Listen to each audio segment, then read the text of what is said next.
L'epidemia di coronavirus in Sardegna rimane sotto controllo, questo anche a 10 giorni dalla riapertura delle frontiere esterne con la penisola attraverso la liberalizzazione degli arrivi per via aerea o marittima.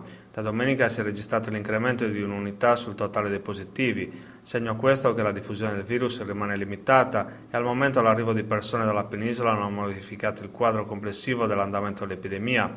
Al momento si contano un numero complessivo di 1.363 persone contagiate dall'inizio dell'epidemia, un numero che comprende 1.190 persone guarite e le 131 decedute.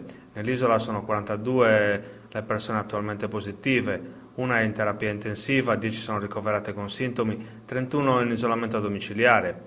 Rimane sempre l'incognita dello svilupparsi di nuovi focolai determinati dall'arrivo sempre più massiccio di turisti o dal rientro di sardi fuori sede. Ieri la Regione ha attivato l'app Sardegna Sicura, mentre da oggi è entrato in vigore l'obbligo di registrarsi online prima dell'imbarco su navi aerei provenienti dalla penisola.